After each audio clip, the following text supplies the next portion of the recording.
Bienvenidos a nuestro estudio de esta noche titulado Naso, que significa levanta o eleva, que se encuentra en Números capítulo 4, verso 21 al capítulo 7, verso 89.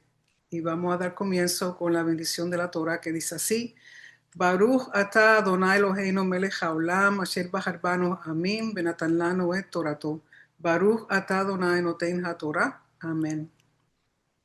Bendito eres tú, Señor Dios nuestro, Rey del universo, que nos ha escogido entre todos los pueblos y nos dio su Torah. Bendito eres tú, Señor, dador de la Torah. Amén. Como les decía, la porción de esta noche se llama Naso, que significa levanta o eleva, y se encuentra en Números 4, 21 al 7, 89. Y esta parashá contiene 18 mitzvot, mandamientos, de los cuales 7 son positivos y 11 son negativos.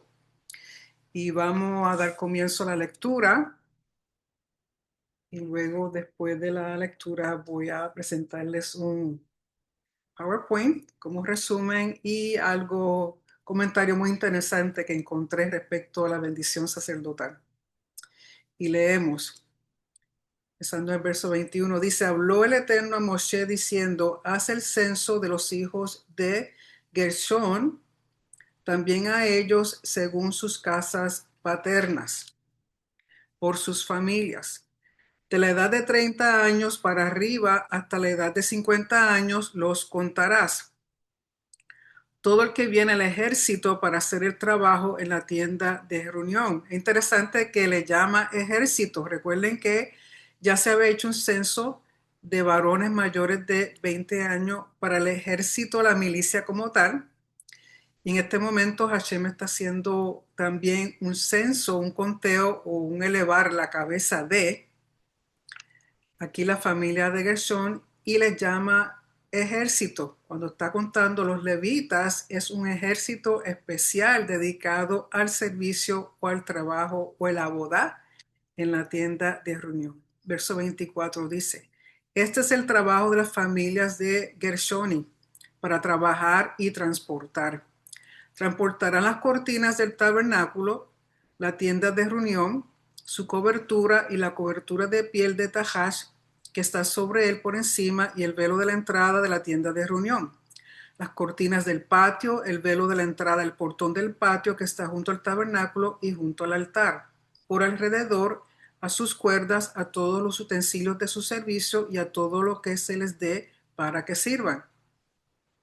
De acuerdo con Aarón y sus hijos, será todo el trabajo de los hijos del Gershoni en todos sus transportes y todos sus trabajos. Dispondrán sobre ellos el encargo de todo su transporte. Este es el trabajo de las familias de los hijos de Gershón en la tienda de reunión. Y sus encargos estaban en manos de Itamar, hijo de Aarón el Cohen. Recuerden que Eleazar estaba encargado de los coatitas, que tienen que ver con los que llevan los muebles que se encuentran en el lugar santo y el lugar santísimo. Por lo tanto, a Gershón le tocan las cortinas, las cubiertas, lo que cubre el tabernáculo como tal. Verso 29.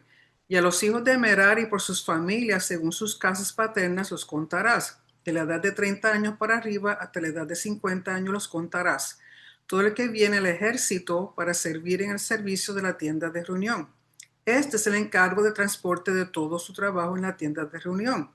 Las tablas del tabernáculo, sus pasadores, sus columnas y sus basas. Las columnas del patio alrededor, sus basas, sus estacas, sus cuerdas para todos sus utensilios y para todo su trabajo. Por nombres designarás a los utensilios del encargo de su transporte. Es el trabajo de la familia de los hijos de Merari para todo su trabajo en la tienda de reunión en manos de Itamar, hijo de Aarón el Cohen. Así que Itamar tiene a cargo dos familias, la de Gershón y la de Merari.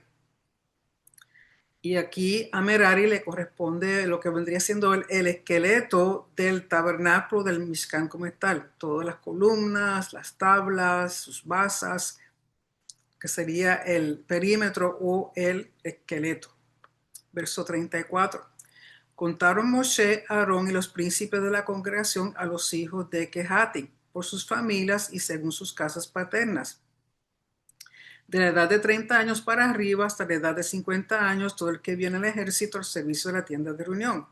Y fueron sus contados por sus familias 2,750.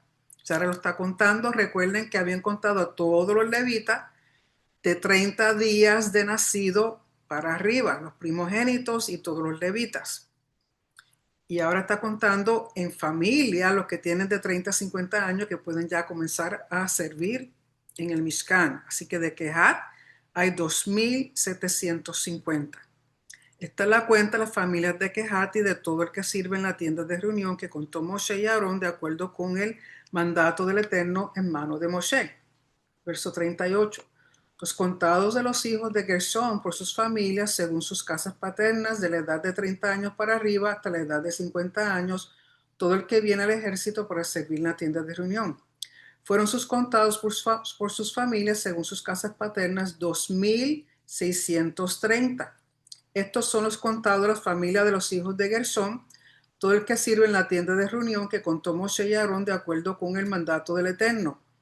Y los contados de las familias de los hijos de Merari por sus familias según sus casas paternas de la edad de 30 años para arriba hasta la edad de 50 años, todo el que viene al ejército para el servicio en la tienda de reunión. Fueron sus contados por sus familias 3,200. Estos son los contados de las familias de los hijos de Merari que contó Moshe y Aarón de acuerdo con el mandato del Eterno por medio de Moshe.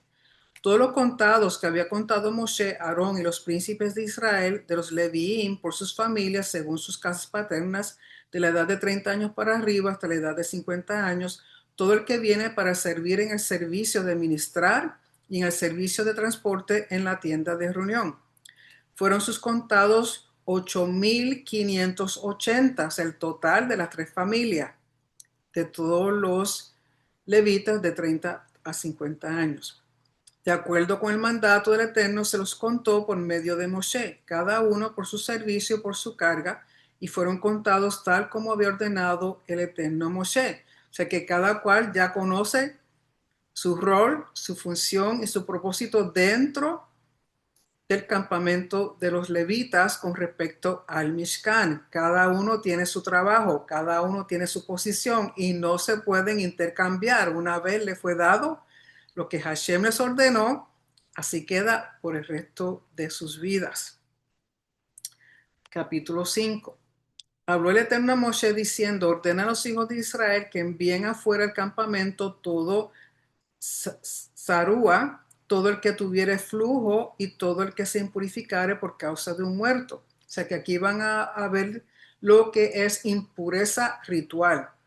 Cuando hay impureza ritual tienen que ser echados fuera del campamento. Y los campamentos están divididos en tres.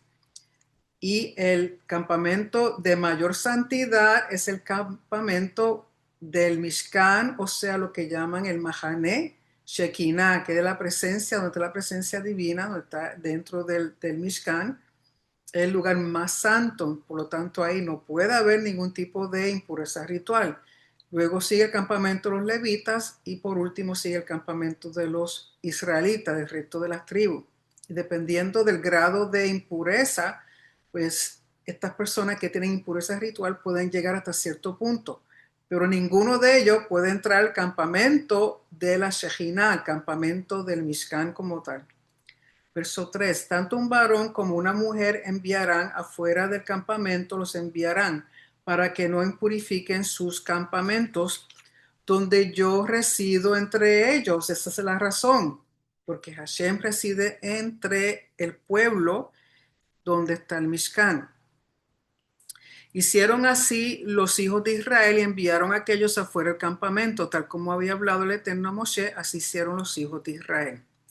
Habló el Eterno a Moshe diciendo, di a los hijos de Israel, un hombre o una mujer que transgrediere cualquier pecado propio de la persona, cometiendo un engaño delante del Eterno, será culpable esa persona. Entonces confesarán sus pecados que hubieran cometido, resarcirá el daño íntegro y su quinta parte le añadirá y lo entregará a quien dañó. Aquí está hablando de lo que sería la ofrenda Asham o que muchas veces traducen la ofrenda de culpabilidad. Y entre las cosas más importantes de esta ofrenda debido a que han hecho algo en contra de otro, que a su vez es en contra de Hashem, tienen que restituir el daño y añadirle una quinta parte o un 20% del valor de aquello que ellos hicieron daño o transgredieron. Pero si no tuviera el hombre perjudicado heredero para resarcirle el daño, el valor del daño devuelto será para el Eterno, para el Cohen, aparte el carnero de expiación con el cual se hará expiación. O sea que la persona que cuando viene a dar la restitución, si la persona que fue afectada, ofendida, no tiene herederos, pues entonces al pariente más cercano, y si no tiene parientes ninguno, entonces eso se le da al sacerdote, se le pertenece a Hashem, pero recuerden que Hashem a su vez se lo da al Cohen, que está en ese tiempo ejerciendo. Toda ofrenda de todas las consagraciones de los hijos de Israel que acercaren al Cohen, del Cohen será. Un hombre a lo que consagre suyo será, pero lo que el hombre entrega al Cohen será de él. O sea que todas las ofrendas consagradas que el pueblo entregaba le pertenecían al Cohen, al sacerdote. Recuerden que lo único que le pertenecía a los levitas eran los diezmos, y aún de esos diezmos, los levitas tienen que sacar un diezmo y dárselo al Cohen. Así que el Cohen recibe la mayoría de la ofrenda porque son los que están ejerciendo, manipulando la sangre, presentando en el altar y haciendo las funciones del lugar santo, y el sumo sacerdote del lugar santísimo. O sea, para eso Hashem le permite todas estas ofrendas como una recompensa por su servicio. Verso 11. Habló el Eterno a Moshe diciendo: habla a los hijos de Israel y les dirás: cuando un hombre se desviare de su mujer y cometiere hacia él infidelidad, pues se hubiera acostado un hombre con ella en unión seminal y fue ignorado el hecho a los ojos de su marido, porque ella se ocultó y fuera impurificada, pero no hubiera testigos, ni ella hubiera sido violada, por lo que pasó por él un sentimiento de celos y encelare de su mujer, y ella fue impurificada, o pasó por él un sentimiento de celos y encelare de su mujer, pero ella no fuera impurificada. Lo que quiere decir es que un marido sospecha de que su esposa le ha sido infiel, u otros le han dicho que sospechan que su esposa le está siendo infiel, o resulta que nada de eso es cierto, pero él como quiera siente celos o sospecha. Pero la situación es que si no hay testigos, y recuerden que tienen que haber dos testigos. Si no hay testigo, y aunque hubiera un solo testigo, estaba leyendo en la explicación de los mandamientos, aunque haya un testigo, no es suficiente para hacer el castigo que correspondía, que era muerte capital, tanto a ella como al hombre. Por el no haber testigo, aunque fuera uno, lo que ella estaba obligada a divorciarse y entregarle lo que se le había dado a ella como parte de su ketubah o parte del pacto de matrimonio, que se le daba un dote. Entonces eso ya tiene que devolverlo, no puede quedarse con ese regalo, ese dinero, esa propiedad, lo que fuera que le fueran dado, ya sea una sirvienta, lo que fuera. Ella no podía quedarse con nada, tenía que divorciarse por la sospecha. Porque una vez había sospecha y había un testigo, que fuera uno, ya ella no, la Torah prohíbe que ella tenga relaciones con su esposo por su infidelidad, aunque no pasaba por la ceremonia de sota cuando había un solo testigo. Si no hay ningún testigo y están las sospechas, también el mandamiento dice de que su esposo tenía que haberle avisado de que, mira, te veo muy cercana a fulano y no te quiero con él, o se le daba aviso, pero ella no hacía caso, y alguien la vio estar mucho tiempo con este individuo sola, o sea, que las sospechas eran levantadas en contra de ella. Pues entonces, de nuevo, si no hay testigo, él tiene que hacer lo siguiente, que se llama la ley o la ceremonia sota, que es de la mujer que se sospecha infidelidad. ¿Y por qué la mujer y no están haciendo esto en contra del hombre? Porque usualmente una de las razones es que recuerden que para este tiempo La mujer era quien representaba y estaba encargada de la pureza de su hogar. La mujer siempre representa pureza, mientras que el varón representa honor. El varón o el esposo estaba encargado de mantener el honor de su hogar. Y si ustedes se han dado cuenta, quizás las que están casadas y tienen su esposo, que usualmente el varón es muy sensible con las cosas referentes a su honor y respeto, ¿okay? Mientras que la mujer se fija en otras cosas. Pero para el varón el honor, y aún en esta sociedad de este tiempo, el honor era algo muy grande y era la responsabilidad del varón mantener el hogar, el honor de su hogar, de su persona y de su familia, mientras que la mujer, su responsabilidad era mantener la pureza del hogar. Por lo tanto, aquí al una mujer ser sospechada de adulterio, ahí se está perjudicando su pureza como esposa y también está trayendo deshonra a su esposo. Por lo tanto, él hace lo siguiente. Verso 15. Entonces, llevará aquel hombre a su mujer al Cohen y traerá una ofrenda por ella, una décima de efa de harina de cebada, no de trigo, de cebada. No verterá en ella aceite ni pondrá en ella incienso, porque ofrenda por celo es oblación recordativa que recuerda pecado. Recuerden que la cebada es considerada de menor valor que el trigo. Usualmente cebada, grano de cebada, se le daban a los animales como comida. La cebada usualmente era el pan de cebada o la harina de cebada, lo que comían los pobres, los que no podían, tenían suficiente para tener trigo. Por lo tanto, se usa lo de menos valor y no se adorna ni con aceite ni con incienso como las demás ofrendas que tenían que ver con harina, sobre todo harina de trigo. Por lo tanto, él provee esta ofrenda a nombre de ella porque ella la tiene que mecer conjuntamente con el sacerdote, porque esta ofrenda representa su transgresión si es que ha cometido adulterio. Verso 16. La hará acercarse el Cohen y la hará pararse delante del Eterno. Y luego en la presentación les voy a mostrar exactamente a qué se refiere eso, a dónde iba ella.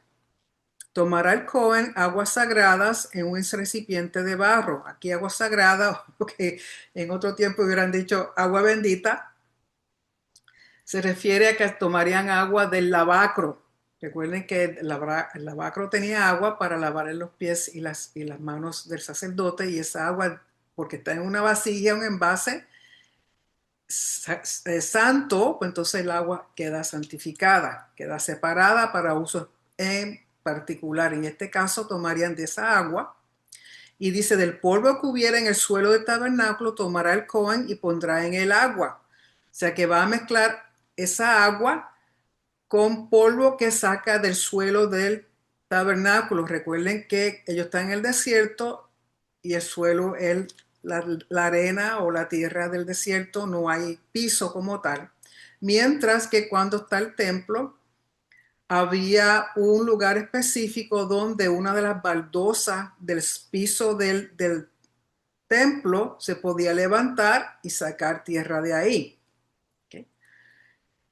Se mezclaba eso y dice, y hará parar el Cohen a la mujer delante del Eterno, hará descubrir la cabeza a la mujer y pondrá sobre sus palmas la ofrenda recordativa, la ofrenda por los celos.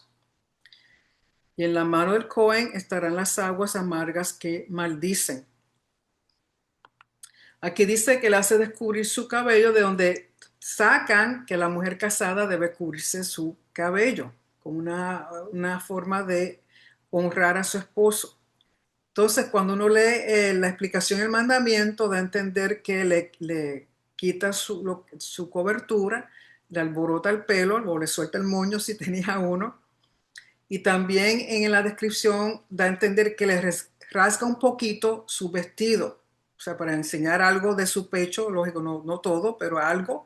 De nuevo son gestos que representan luto y representan humillación por la situación de lo que ella hizo. Y dice, y la ofrenda él la pone el sacerdote en las manos de ella, que es la cebada, y en la explicación da a entender que es mecida conjuntamente con el sacerdote. Y luego él le dice, la juramentará el Cohen y dirá a la mujer, si no se acostó otro hombre contigo y no te has desviado para impurificarte tomando otro aparte de tu marido, quedarás limpia de estas aguas amargas que maldicen. Pero si tú te has desviado a otro aparte de tu marido y si te has impurificado acostándose un hombre contigo aparte de tu marido, entonces juramentará el Cohen a la mujer con juramento de maldición y dirá el Cohen a la mujer, te ponga el Eterno a ti para maldición e imprecación dentro de tu pueblo, haciendo el Eterno que tu muslo caiga y tu vientre se hinche. Y entrarán estas aguas que maldicen en tus entrañas para hinchar el vientre y acercar el muslo. Y contestará la mujer, amén, amén. ¿Y qué quiere decir eso? Que las aguas con el polvo le llaman aguas amargas porque tienen una función y de eso vamos a hablar un poquito más adelante. Unos dicen que le era añadido una hierba amarga a la bebida porque en sí la tierra y el agua no son amargos, pero para que fuera amargo. Otros dicen que no, que era simplemente, si era culpable, ella lo sentía como amargo. Y cuando habla de que al beber esto traerá maldición si ella es culpable, que se le hincha el vientre y hace caer el muslo, son formas simbólicas o idiomáticas de decir que queda estéril. Más queda con la vergüenza dentro de la sociedad. Otros dicen que muere, que todo esto le va a causar que ella muera. O sea que hay diferentes perspectivas al respecto, pero recuerden que una mujer que no pueda tener hijos durante este tiempo es una gran vergüenza.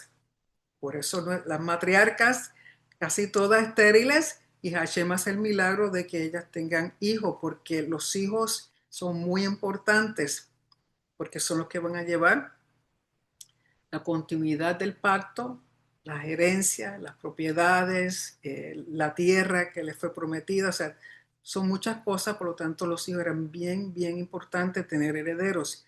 Y si ella no puede tener hijos, queda encima de eso también la humillación de que va a ser conocida como aquella que... Y ella responde amén, amén, porque son dos cosas, o inocente o culpable. Verso 23, escribirá el Cohen las maldiciones estas en un libro. Aquí lo traducen como libro, pero es un pergamino de tal calidad que podía usarse para escribir la Torah en ella. O sea, un pergamino, y las borrará en las aguas amargas. Tiene que usar un tipo de tinta que se pueda borrar, que no sea permanente.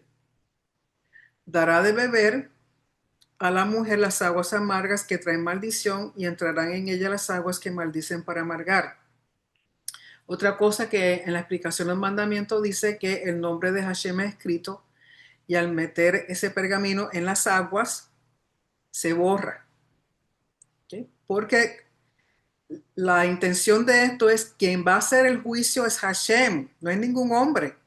Es Hashem porque en otras culturas a veces el castigo de un adulterio no era siempre muerte y tenían su flexibilidad en términos de que sí, eran personas que tenían estatus social, como siempre, si son riquitos, si son de estatus social alto, pues entonces las cosas siempre se hacían diferentes. Pero aquí es para mostrar que quien está tomando el juicio de esta situación es Hashem. Si ella es culpable, al tomar las aguas, Hashem actuará. Si ella no es culpable, al tomar las aguas, no ocurre nada en el sentido negativo. Dice, tomará el Cohen de mano de la mujer la oblación de celos y mecerá la oblación delante del Eterno y la acercará al altar. Tomará un puñado el Cohen de la oblación, o sea, de la ofrenda, recordativa para ella y lo quemará en el altar. Recuerden que esta ofrenda, como es harina, él toma un puñado, como hace con las demás ofrendas de harina, y lo pone en el altar para que se queme ahí, y el resto de la harina es comida por los sacerdotes. Recuerden la importancia del gesto, del acto del Cohen comer aquello que representa pecado, transgresión, el devorar, el destruir, que se hemos hablado que es como la muerte fue devorada, fue destruida, o sea, son símbolos que tienen que ver con eso. Y dice, luego dará de beber a la mujer las aguas. Ella tomará las aguas y será, si fuera impura y engañó a su marido, entonces vendrán a ella las aguas que maldicen para amargar. Se hinchará su vientre y caerá su muslo. Y será la mujer para maldición el interior de su pueblo. Pero si no se había impurificado la mujer y ella era pura, quedará limpia de cargo y fecundará simiente. O sea que será muy fecunda, tendrá hijos, que es la bendición de poder tener hijos. Esta es la ley de los celos si se desviara una mujer tomando otro en lugar de su marido y se impurificare. O de un hombre que pasare por él un sentimiento de celos en celare de su mujer y presentar a la mujer delante del Eterno, que hará a ella el Cohen toda la ley esta. Entonces quedará limpio el hombre de pecado y esa mujer cargará su pecado. O sea, él si tiene sospecha o si son simplemente celos, pues acepto. También en la explicación de los mandamientos, el esposo no puede obligar a su esposa a que haga esta ceremonia. Tiene que ser voluntariamente, que ella va y lo hace. Y si ella no quiere hacer, pues entonces ahí se ve obligada a presentar divorcio y se separan. ¿Okay? Si hay testigos, recuerden que si hay testigos, si hay dos testigos, esto es llevado al Sanedrín, se hace un juicio, se muestra que son culpables y los dos mueren. Con uno solo que aparezca no es suficiente, que es el caso que pasa con Yeshua cuando vienen a él y le traen la mujer que supuestamente cogieron en el acto de adulterio, pero la traen a ella sola. Y el otro, si es de adulterio, hacen falta dos. Y tratan de engañarlo y él no puede hacer ese juicio, primero que nada, que no hay dos testigos. Número dos, él no es parte del Sanedrín. Número tres, él no podía tomar esa decisión, hacer ese juicio. Por lo tanto, si ella no es culpable, entonces todo quedó bien, se tomó la agüita, llega a la casa, le da con un sartén por la cabeza a su marido por hacerle pasar por eso. O si no, que las cosas quedan en paz. Entonces, también en la explicación de los mandamientos dice que al misma vez que Hashem está haciendo juicio sobre ella, también está haciendo juicio sobre el otro que tuvo relaciones con ella, porque si el otro que tuvo relaciones con ella también era casado, a él también le incurre lo mismo. O sea, paga por su pecado, aunque no hubo testigo, pero por ser el que cometió quizá él también adulterio, tiene a su esposa y cometió adulterio con otra mujer, esposa de otro, a él también le incurren, me imagino que lo de también no poder tener hijos, o si es que mueren. O sea, unos comentarios dicen que muere la persona, otros dicen que quedan sin hijos y quedan como una vergüenza dentro de la sociedad. ¿Okay? O sea que no es solamente ella la que paga si cometió el adulterio. ¿Okay? Capítulo 6. Habló el Eterno a Moshe diciendo, habla a los hijos de Israel y les dirás, cuando un hombre o una mujer determinare prometer un voto de nazareo para consagrarse al Eterno, o sea, puede ser tanto un varón como una mujer hacer el voto de nazareo, no es nazareno, voto nazareo. Dice, de vino nuevo o de vino añejo se apartará. Vinagre de vino nuevo o vinagre de vino añejo no beberá. Todo lo que fue remojado en uvas no beberá y uvas frescas o uvas secas no comerá. O sea, nada que esté relacionado con la uva, ni la semilla, ni la piel de la cascarita de la uva, nada, las pasas, nada que sea producto de la uva, ni el vino, nada. Tiene que completamente dejar de comer o beber. Todos los días de su apartamiento, de todo lo que se haga de la viña, de vino, desde las semillas hasta el orujo, no comerá. Todos los días del voto del Nazareo no pasará navaja sobre su cabeza, hasta que se completen los días que se consagró al Eterno. Santo será, dejará crecer el cabello de su cabeza. Si la persona, de nuevo, la importancia de leer los comentarios respecto a los mandamientos porque da más información. El que hace este voto, el mínimo de tiempo, si no declara el tiempo que lo va a hacer, se entiende que es un mínimo de 30 días. Volviendo, perdonen, a lo de la ceremonia sota, dice también el comentario que el rabí Yohanan ben Zakkai abolió el rito de la sota mientras el templo estuvo vigente. O sea que para el tiempo en que el templo estaba en pie, dice que el rabí Yohanan ben Zakkai abolió el rito de la sota. Eso se encuentra en la Mishnah Sota 9, verso 9. Por si acaso, si a alguno le interesa más información, lo puede leer en la Mishnah Sota o puede leer los comentarios del mandamiento como tal. Volviendo al Nazareo. No pasará navaja, o sea que no puede comer ni beber nada relacionado con la uva, ni puede recortarse su cabello. Okay. Y puede ser un mínimo de 30 días. Lo puede hacer por toda su vida. Hubo nazareos que eran desde nacimiento, como Sansón, como Samuel. O sea que no tomaban ni comían nada de vino, ni recortaban su cabello. Dice, todos los días de su apartamiento al Eterno a una persona fallecida no se acercará. O sea que tampoco puede acercarse donde hay un muerto o lo estén vigilando, o sea, nada que esté relacionado con muerte de un ser humano. O sea, tiene algunas cosas parecidas a como le sucedía con los sacerdotes y al sumo sacerdote. Dice, y aquí, parecido al sumo sacerdote, ni aun por su padre, ni por su madre, ni por su hermano, ni por su hermana se purificará por ellos cuando mueran, porque la corona de Dios está sobre su cabeza, dando a entender que su cabello que deja crecer es como si fuera una corona, porque se entiende que para este tiempo el cabello representaba la identidad de la persona. Por lo tanto, mientras tenga su cabello creciendo, se ha apartado para Hashem porque quiere pasar más tiempo, tener un periodo, un tiempo de santidad. No puede recortarse su cabello ni puede estar en presencia de muerte. Dice, todos los días de su apartamiento santo él será consagrado al Eterno. Si muriera un fallecido cerca de él repentinamente e impurificare su cabeza consagrada, entonces rasurará su cabeza en el día de su purificación al séptimo día la rasurará.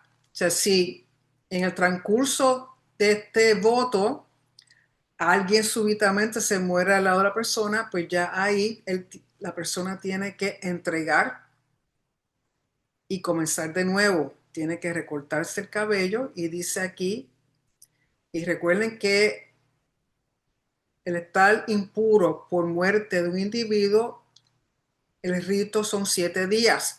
Al tercer día tiene que hacer uso de las aguas mezcladas con la ceniza de la vaca roja y luego el séptimo día. Por eso aquí habla del séptimo día, después que termina el rito de purificación con las aguas de la vaca roja, de la ceniza, entonces se rasura.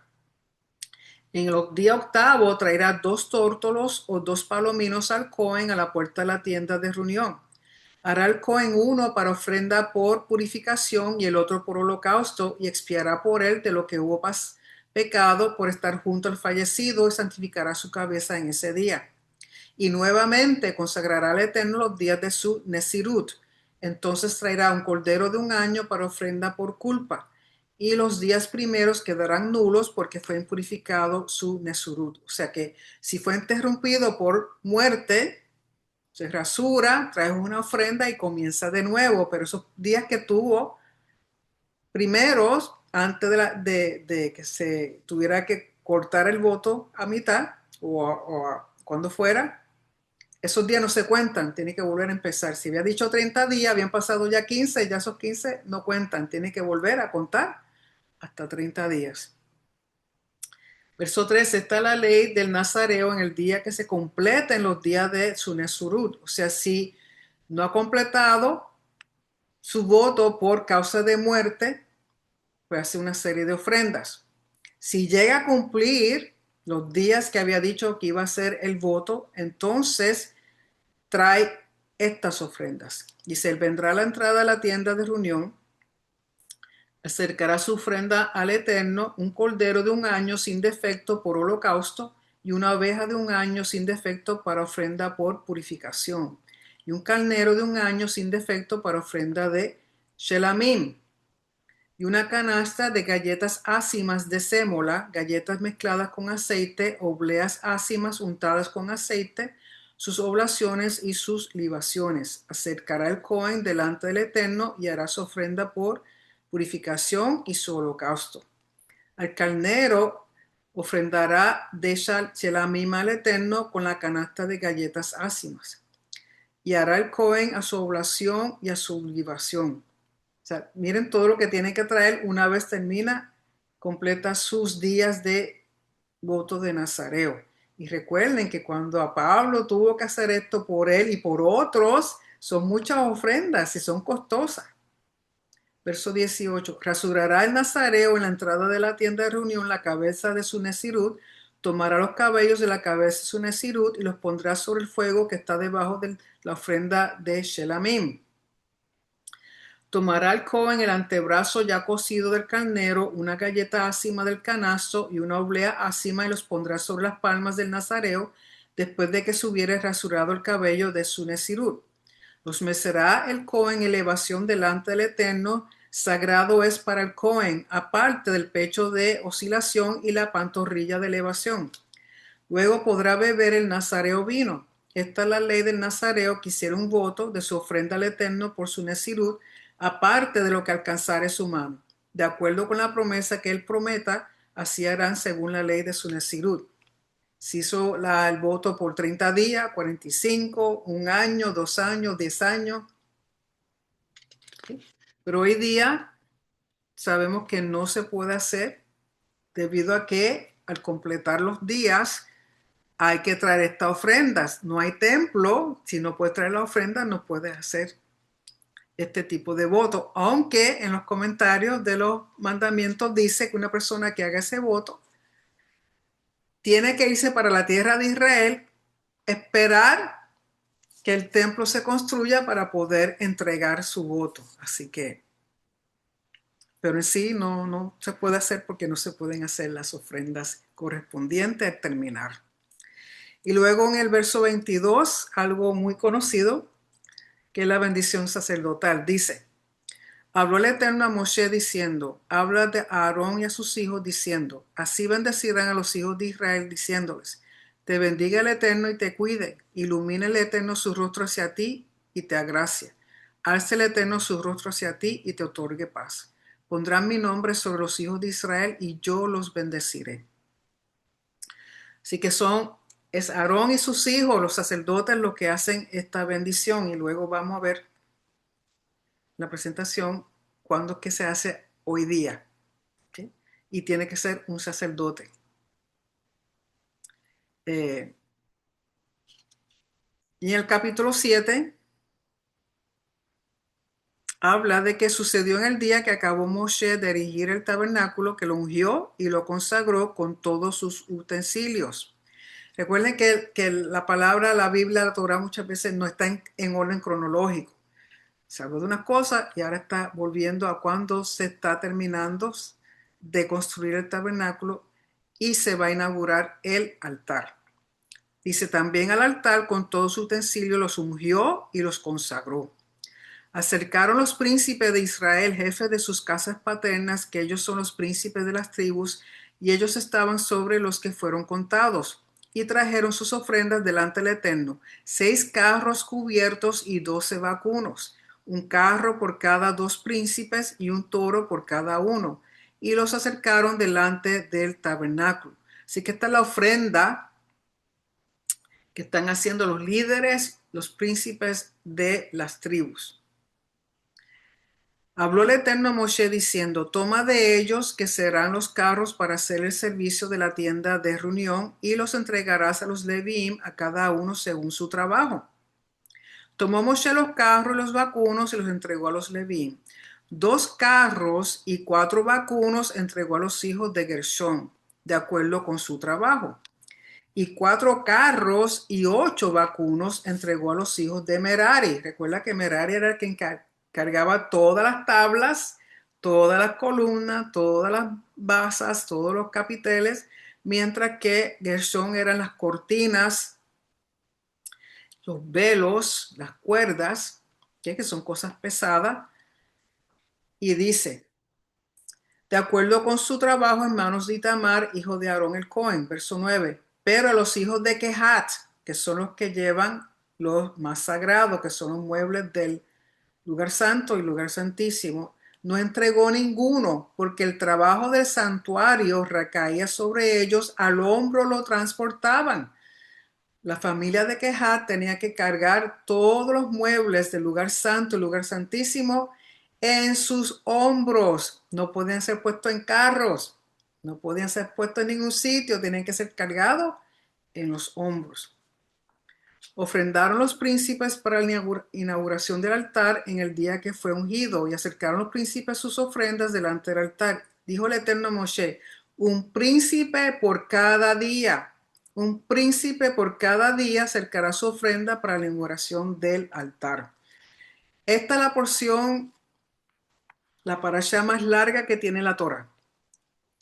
Y ya sabemos por qué. Porque el capítulo 7 va día por día, príncipe por príncipe, repitiendo exactamente lo mismo, lo que traía cada uno.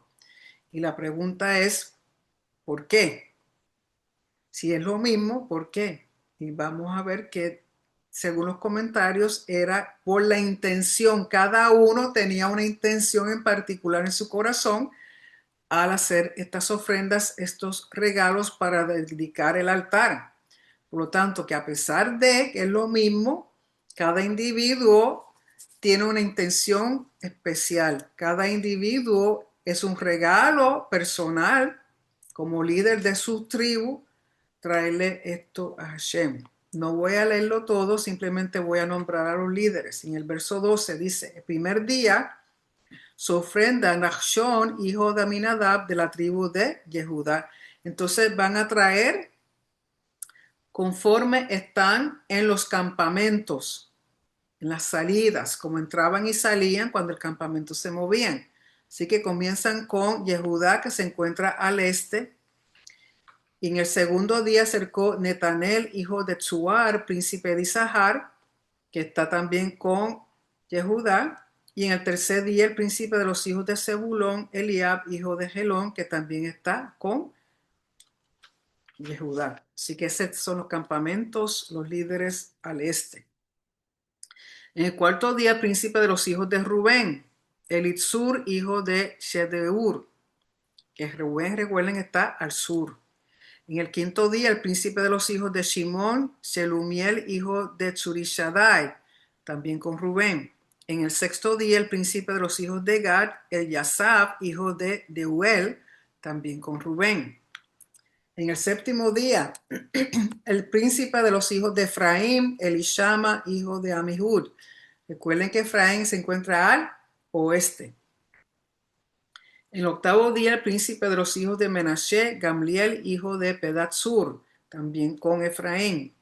En el noveno día el príncipe de los hijos de Benjamín, Abidán, hijo de Gidoni, también con Efraín. Y por último, en el décimo día el príncipe de los hijos de Dan, Ahieser, hijo de Amishadai, que se encuentra al norte. Y con él están en el undécimo día el príncipe de los hijos de Asher, Pagiel, hijo de Ohran. Y en el duodécimo día, el príncipe de los hijos de Naftali, Ahirá, hijo de Enán, que también está con Dan al norte. Y dice en el verso 84, esta es la inauguración del altar o la dedicación en el día que fue ungido de parte de los príncipes de Israel. 12 fuentes de plata, 12 tazones de plata, 12 cucharas de oro, 130 shekalim de plata cada fuente y 70 shekalim cada tazón. Toda la plata del utensilio, 2.400 shekalim del shekel sagrado, 12 cucharas de oro llenas de saumerio, cada cuchara de 10 shekalim sagrado, todo el oro de las cucharas, 120 shekalim sagrado, todos los vacunos para holocausto, 12 terneros, 12 carneros, 12 corderos de un año y sus oblaciones, y 12 chivos de los caprinos para ofrenda por pecado. Y todos los vacunos para ofrenda de Shelamim, 24 terneros, 60 carneros, 60 chivos y 60 corderos de un año. Esta fue la inauguración o dedicación del altar después de haber sido ungido. Y todo esto para esto. Cuando entraba Moshe a la tienda de reunión para hablarle el Eterno a él, oía la voz que le hablaba desde encima de la tapa, o sea, el caporet que estaba sobre el arca del testimonio, de entre los dos querubines le hablaba. Caporet es la tapa del arca y no es para expiación. Es la tapa lo que cubre el arca. Así que propósito de toda esa ofrenda es dedicar el altar. Y a su vez, una vez estaba todo elegido, que desde el arca Hashem se comunicaba con Moshe. Y con eso termina así la porción, pero como les dije, quiero compartir unos comentarios y una información respecto a la porción, así que permítanme compartir.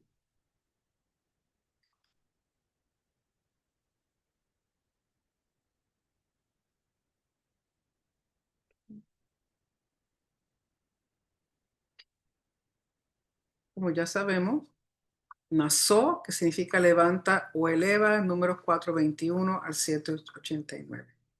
Y aquí un repaso de las familias de Leví. Los coatitas están encargados de las cosas sagradas, que son los muebles que se encuentran en el lugar santo, lugar santísimo, y el altar que se encuentra afuera. Los gershonitas tienen que ver con el exterior del Mishkan, que son las coberturas, los velos, las telas, todo lo que fuera tela, las pieles, las cuerdas, le pertenece a los gershonitas, y los meraritas, el perímetro como tal del Mishkan, que son las columnas, las tablas, el esqueleto en sí del Mishkan les correspondía a ellos. Y vemos cómo estaban colocados al servir a Hashem en el desierto. Tabernáculo en el centro, alrededor del tabernáculo los levitas, y alrededor de los levitas el resto de las tribus, cada una en su lugar correspondiente. Judá al este con Isaacar y Zabulón, Rubén al sur con Simeón y Gad, Efraín al oeste con Manasés y Benjamín, y Dan al norte con Asher y Neftalí. Y de las familias de los levitas, Moisés y Aarón y sus hijos están al frente de la puerta del tabernáculo al este, conjuntamente con el campamento de Judá. Los coatitas están al sur con el campamento de Rubén. Los de Gershón están al oeste con el campamento de Efraín, y los meraritas están al norte con el campamento de Dan. Para un total de 603.550 de 20 años para arriba, varones, y 22.000 levitas de 30 días para arriba. La importancia de mantener la pureza ritual, guardar el espacio sagrado. El Mishkan es el punto central de todo el campamento. Tenemos el Mejané Shejinah, que es donde está el Mishkan como tal, que es de mayor santidad, donde reside la presencia divina. Ninguna impureza ritual era permitida, sobre todo por contacto de un muerto. El Mejané Leviyá, o el campamento de los levitas, que quedan alrededor del Mishkan, ninguna impureza ritual con flujos, sangrados, recién parida podían estar en ese campamento. No hay que sacarlos fuera como tal, excepto el leproso. Pero estos que tenían este tipo de flujo no podían, es más, ninguna impureza ritual en donde está el tabernáculo. Entonces, estos podían que salir del campamento de los levitas, e iban, cuando digo que no hay que sacarlo fuera del campamento, estoy refiriéndome a de todos los lados, de los tres campamentos como tal. Volviendo aquí a la lámina, este viene siendo el Mejané Shejina, el Mejané Levía y el Mejané Israel. ¿Okay? Cuando digo que sacarlo fuera, el único que había que sacar de todo esto aquí era al leproso. Y Mejané Israel, el campamento de los israelitas, solo el leproso echado fuera, aislado de la comunidad. ¿Y esto por qué? Para evitar contaminar el campamento, porque Hashem mora en medio de ellos.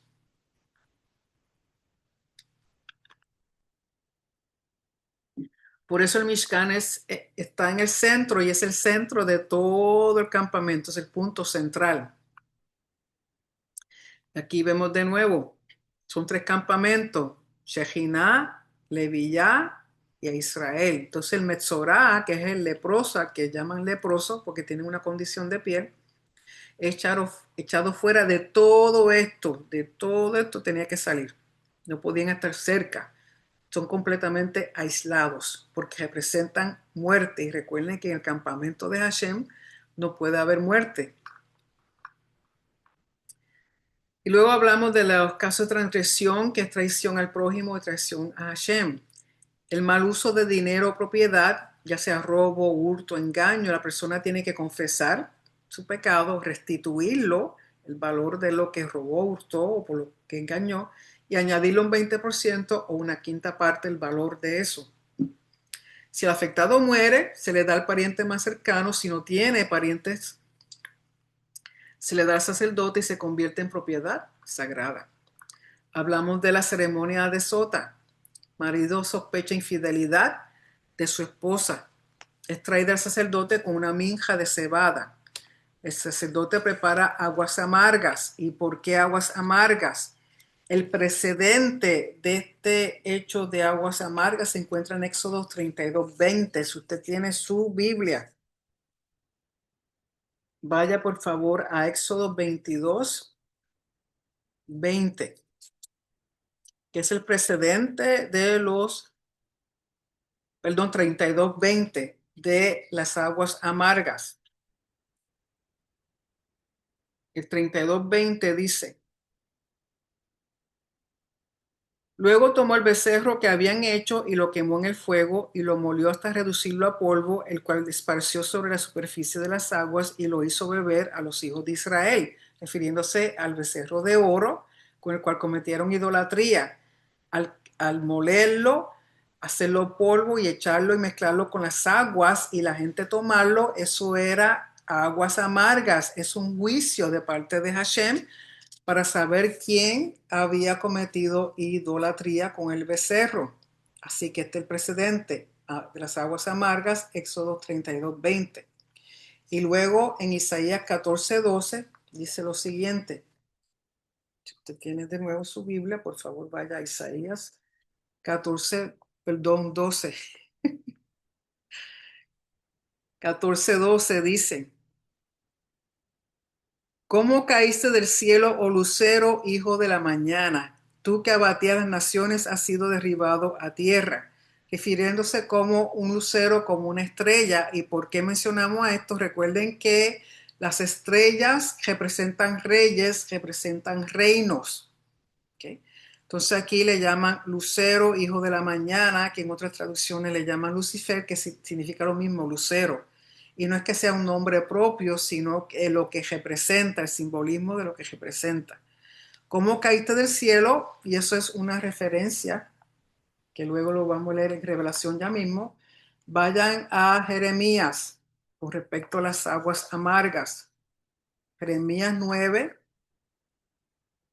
del 13 al 15 dice: y Hashem mismo ha dicho: por cuanto han abandonado mi Torah, que puse delante de ellos, y no han escuchado mi voz, ni han andado conforme a ella, sino que han andado tras las durezas de su corazón y tras los Baales que les enseñaron sus padres. Por tanto, así dice Hashem Sebaot, Dios de Israel: he aquí yo daré a comer a este pueblo ajenjo y les daré a beber aguas venenosas. Ajenjo, recuerden que es amargo. Aguas amargas, de nuevo, es un juicio de parte de Hashem, las aguas amargas. Ahí mismo en Jeremías capítulo 23, verso 15. Vamos al 14 para contexto. Entre los profetas de Jerusalén he visto algo horrible. Adúlteros y mentirosos que apoyan a los malvados para que nadie se convierta de su maldad. Todos ellos se me han hecho como Sodoma y sus habitantes como Gomorra. Por tanto, así dice Hashem Sebaot acerca de estos profetas. He aquí yo les doy a comer ajenjo y les doy a beber aguas de hiel, porque de los profetas de Jerusalén ha salido la impiedad hacia toda la tierra. De nuevo, aguas amargas. Y por último, en el libro de Revelación o Apocalipsis, capítulo 8, versos 10 al 11, poniendo en relación todo lo que hemos leído anteriormente. Dice en el verso 10, el tercer mensajero tocó la trompeta y una gran estrella, un lucero, ardiendo como una antorcha, cayó del cielo sobre la tercera parte de los ríos y sobre las fuentes de las aguas. Esta estrella puede ser una estrella literal, como puede ser algún rey, algún reino. El nombre de la estrella es llamado el ajenjo, amargura, y la tercera parte de las aguas se convirtió en ajenjo, y muchos de los hombres murieron a causa de las aguas porque se volvieron amargas. De nuevo, como la mujer sospechada de infidelidad. Si ella es culpable, se hincha su vientre, queda estéril, vergüenza por siempre o muerte. Si inocente, ningún juicio divino, tendrá hijos, honor, continúa siendo parte de la comunidad. Y dice amén, amén, una doble afirmación de la verdad, usualmente relacionado con un pacto. La idolatría es adulterio espiritual, infidelidad al pacto, que por eso ocurre estas aguas amargas. Las aguas amargas es un juicio divino a causa de idolatría, de infidelidad, que es otra, que en términos espirituales es un adulterio espiritual, romper el pacto, ser infiel al pacto con Hashem. Por lo tanto, dan a beber, son aguas amargas, es un juicio. Y de eso trata la ceremonia de Sota, porque es Hashem el que hace el juicio en contra de ella si es culpable. Hablamos del voto nazareo, en un tiempo de santificación. Nazareo proviene de la raíz nezer o nezirut, que significa corona, y en este caso la corona es el cabello. Puede ser un hombre o una mujer el que haga el voto. Con sus restricciones, abstenerse de vino, de bebidas intoxicantes, de vinagre, de uvas frescas o secas o producto de la uva.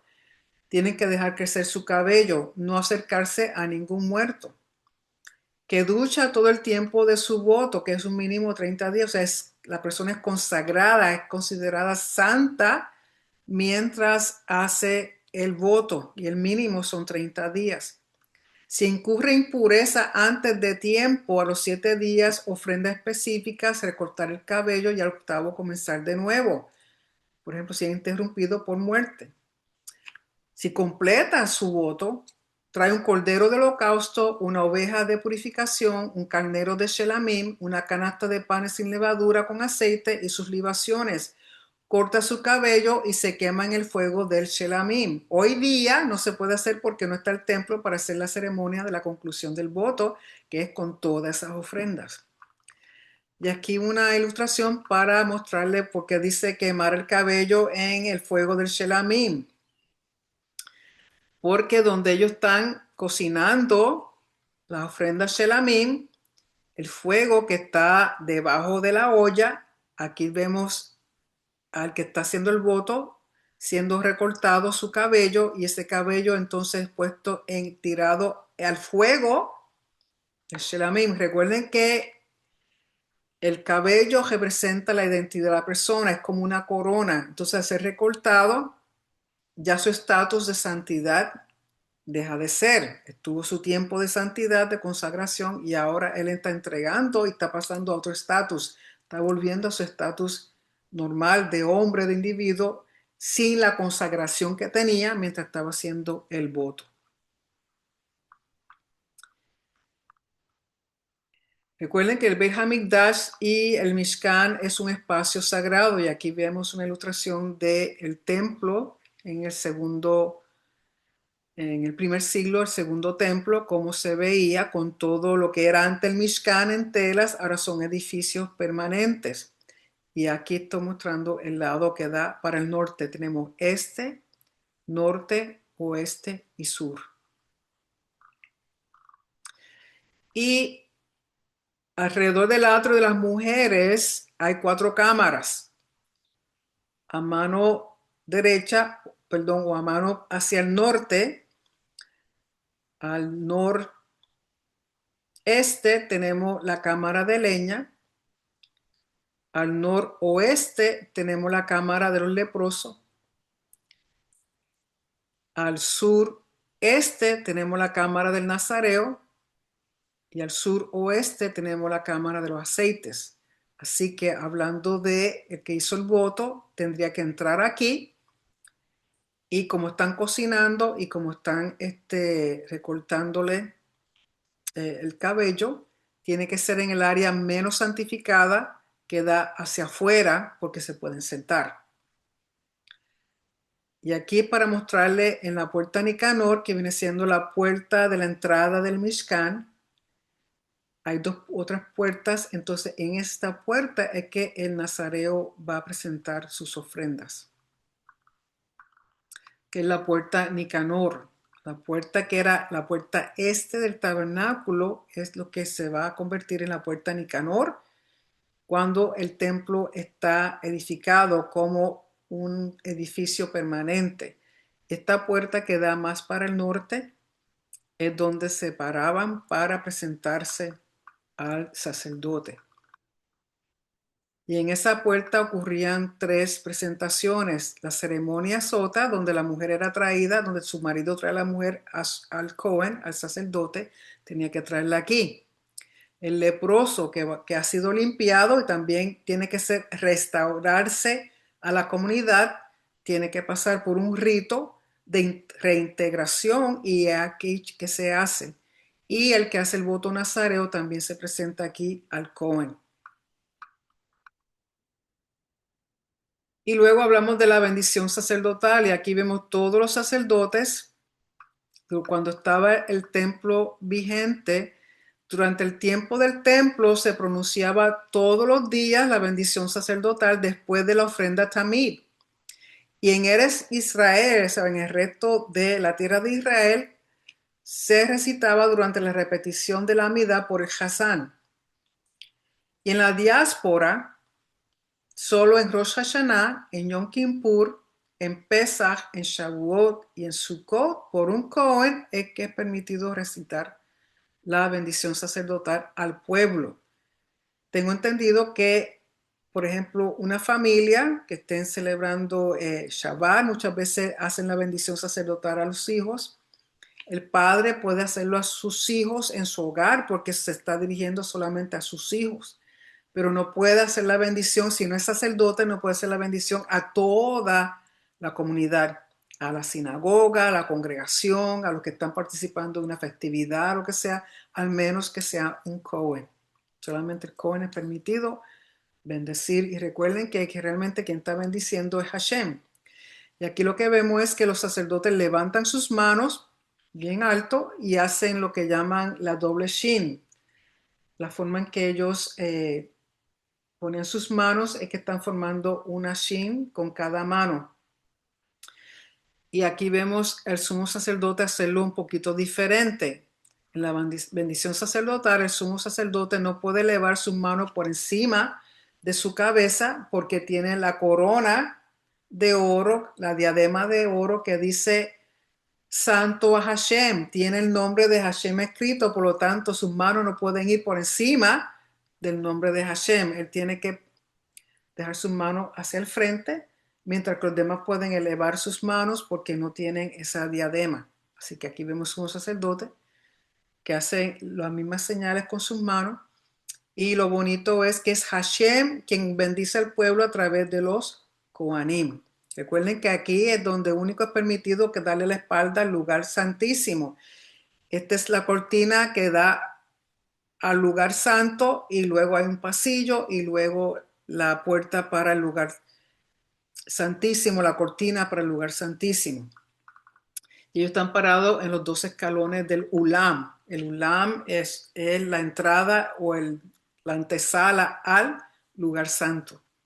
Ellos se paran ahí, después que se hace toda la ofrenda tamid, entonces ellos salen afuera y bendicen al pueblo, recordando que es Hashem quien está bendiciendo al pueblo a través de ellos. Ellos, por un momento en que están recitando, tienen su espalda hacia el lugar santo, pero luego se viran y terminan haciendo otras oraciones.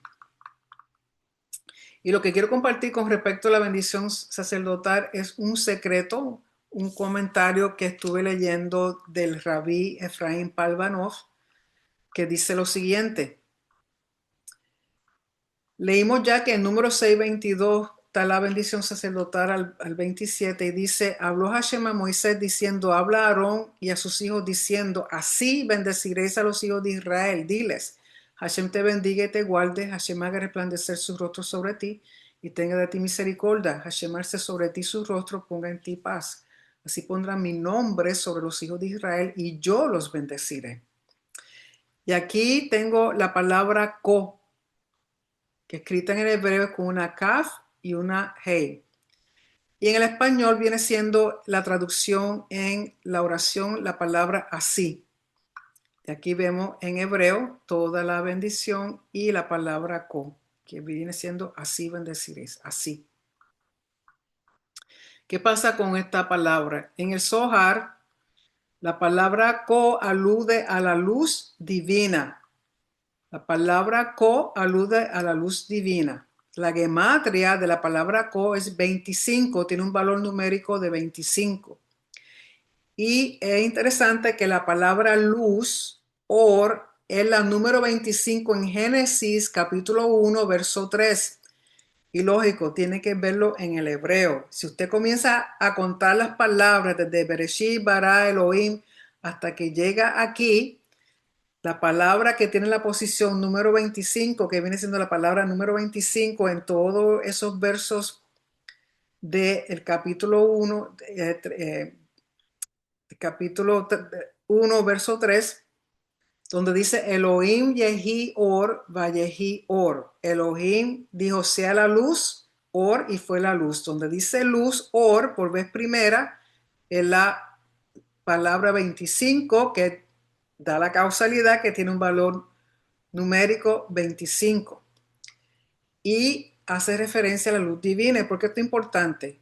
Después de que Adán y Eva comen el fruto, y tenemos que recordar, según la tradición, Adán y Eva eran seres de luz, tienen esa luz divina, eran luz.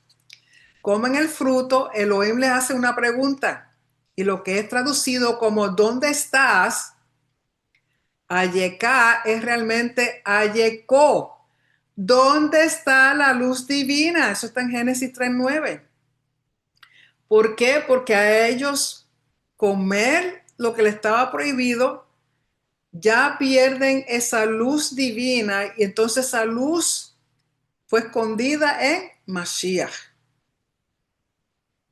Así que esa luz, que ellos eran seres de luz, es interesante también que la palabra or, que significa luz, al ellos perder esa luz, lo que les queda es piel, piel regular. Es interesante que la palabra piel en hebreo también se pronuncia or. La diferencia es que en vez de una aleph al principio es una ayin. Se pronuncian igual, or, pero or con aleph es luz y or con ayin es piel. Así que cambiaron su luz divina por piel. También interesante que la palabra Cohen, sacerdote, contiene Cohen. Su función es restituir la luz divina que perdimos por causa de Adán y Eva. También en Génesis 22:5, y dijo Abraham a sus mozos, quedad aquí con el asno que yo y el muchacho iremos hasta allí y nos postraremos y volveremos a vosotros. El Aquidá, cuando Abraham va al monte Moriah a ofrendar a Isaac, él le dice a los que se quedan en lo que sube al monte, dice, queden aquí y yo y el muchacho iremos hasta allí. En el hebreo, el hasta allí, lo que traducen como hasta allí en español, es ad ko. En otras palabras, Abraham pudo ver la luz divina sobre la cima del monte Moriah, el lugar futuro del Beit Hamikdash, y así supo a dónde se dirigía con Isaac. En Génesis 15:5, y lo sacó fuera y le dijo, mira detenidamente los cielos y cuenta las estrellas si las puedes contar. Y le dijo, así será tu descendencia. Lo co, aquí también de nuevo, co. En otras palabras, Abraham iba a tener una descendencia numerosa y luminosa que reflejara la luz divina. También interesante que el Shema contiene 25 letras, aludiendo a la luz divina. Cuando hacemos el juramento de fidelidad y lealtad a nuestro soberano rey, es un juramento a la luz divina, que es Él. La palabra bendición y shalom ocurre en cada una de ellas 25 veces en la Torá. O sea que la bendición y el shalom que proviene de Hashem nos llena de su luz. Por eso la importancia de que su rostro esté mirando hacia nosotros, porque es su rostro que nos ilumina. De nuevo, habló Hashem a Moisés diciendo, habla a Aarón y a sus hijos diciendo, así bendeciré a los hijos de Israel. Diles, Hashem te bendiga y te guarde. Hashem haga resplandecer su rostro, su luz divina sobre ti y tenga de ti misericordia. Hashem alce sobre ti su rostro. Por eso la importancia de que estemos siempre mirando el rostro de Hashem, que Hashem no se enoje con nosotros y tenga que virar su cara. Que su luz sea quitada de nosotros, porque hasta ahí llegamos. Así pondrán mi nombre sobre los hijos de Israel y yo los bendeciré. Así que el secreto de la bendición sacerdotal es restituir al que recibe la luz divina. Que recibe la bendición es restituirle la luz divina, que equivale al resplandor del rostro de Hashem sobre nosotros, para elevarnos a la luz divina que antes estaban en Adán y Eva y que podemos ver en Yeshua, que es la luz del mundo. Recuerden que la luz que perdió Adán y Eva fue escondida en Mashiach.